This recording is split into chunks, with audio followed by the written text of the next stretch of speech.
Basketball isn't a game. It's JP Sounds. It's an art form. You master the fundamentals so you can forget them, so you can improvise and just concentrate on what really matters.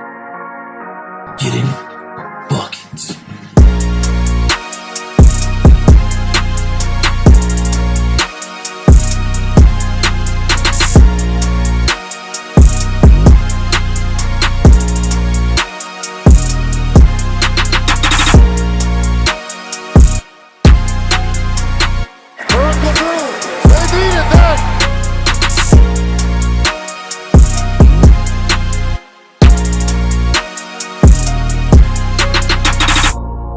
When I realized that talent was not going to be enough, it was not going to be enough for me to be anywhere near greatness.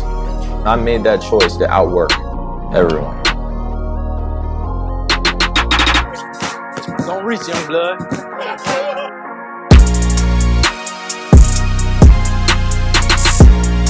Kyrie, ridiculous! When I was younger, I would just imagine anybody was in front of me and I would just try as many moves as possible. So I would start out with the basics and that would just be consistently practice that move over and over again until you feel like every time you do that move, you're going to make the shot. That's what it's about. Repetition and consistency.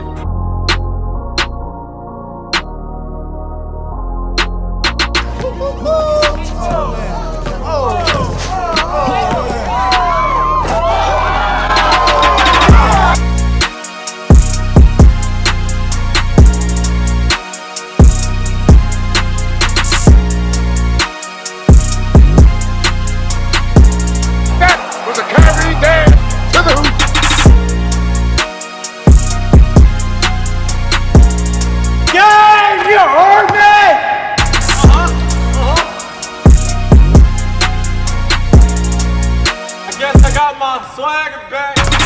Hey, hey. Who it is? Oh, what? Yeah, I love it. Yeah.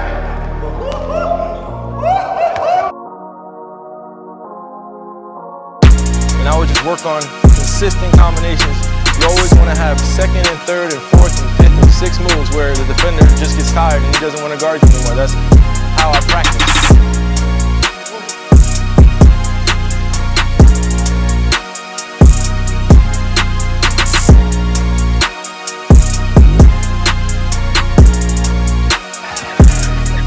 Knockdown! My escape will always be, has always been basketball court. Being able to go out there and put on a show for people. Achieving that greatness starts with the training.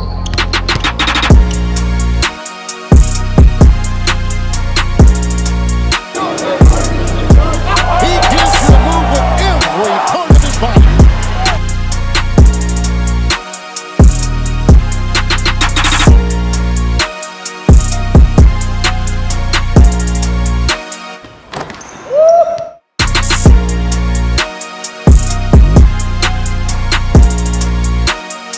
You just gotta believe. There's a way of thinking you're in shape, and there's a way of actually being in shape. There's two totally different things. Being able to run up and down for 5 minutes straight is not being in shape. Being able to affect the game for 5 minutes is being in shape. That's being able to run up and down and affect the game on both ends of the floor is what separates the good from the great player. Dance on him, young fella.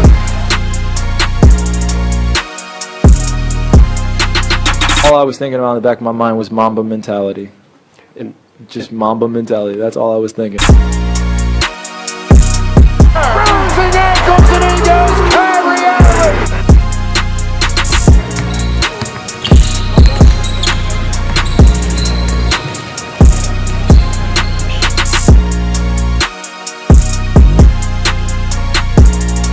He spins. Put him in a blender. One thing that relates back to being successful and being good at something, so-called expert, goes back to Malcolm Gladwell and the 10,000-hour rule, which I truly believe in. In my life, I probably haven't logged in 10,000 hours, but I've pretty much logged in somewhere around there. In high school, well, I played all the time. Winter, fall, summer. spring. I mean, I would play probably, depending on how much schoolwork I got a day, 8 to 3. Then I'd probably play from like 4 to like 10 every single day. This is not a high school kid coming to you. Kobe, oh my God, no. This is me going to talk to you one-on-one. Huh? You have the guard. No? You have the guard. You're not going to lock me up.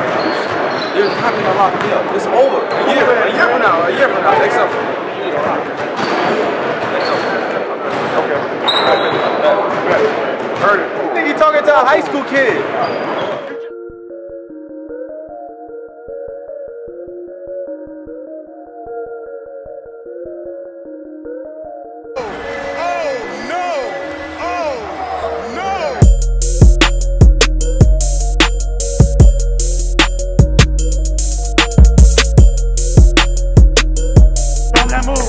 On that move, yes, no.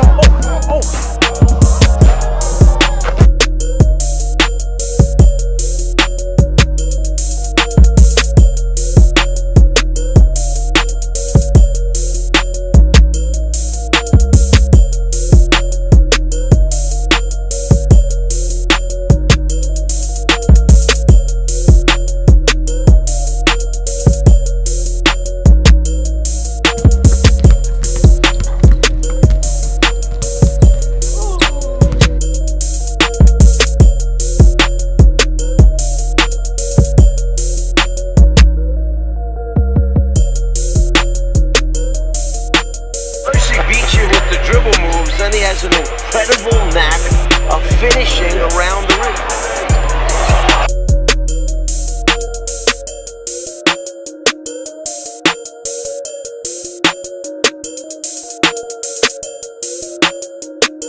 Uncle Drew.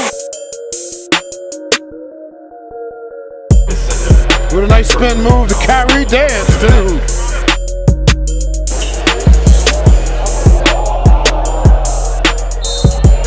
He went Uncle Drew on him.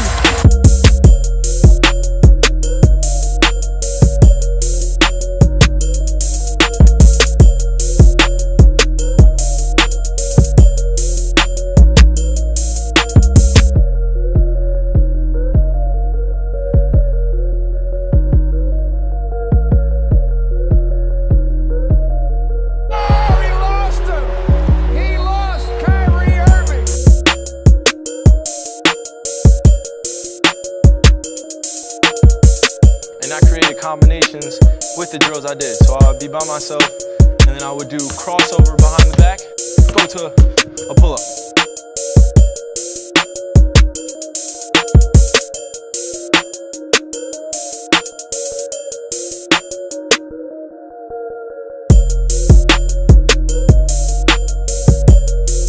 Irving spins, puts up the shot, it's good!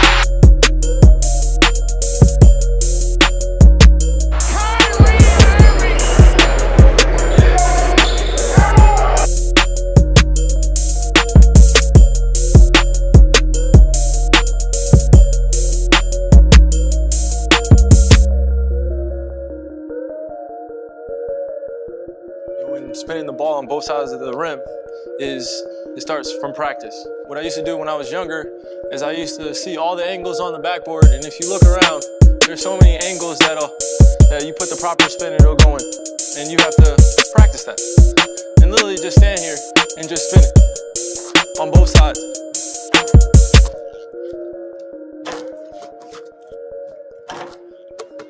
And those are the variety of finishes. But most importantly, when a guy's behind you and he's on your hip, instead of extending with your right hand, you keep him on your hip, create space, and shoot it with your left hand. And you got to do it on both sides. And that comes with a lot of practice and practicing different finishes. That comes with every finish in the game. I'm talking about floaters with your left hand, high arcing shots with your left hand, right hand floaters, everything. You never want to be predictable. You always want to have a variety of finishes so nobody can guess what you're going to do. I can do it. I'll stand underneath here, and I'll just see different angles on the backboard. Kind of just try like a top, kind of like low. If it's low, if it's mid, and then if it's really low, if I gotta really extend, yeah.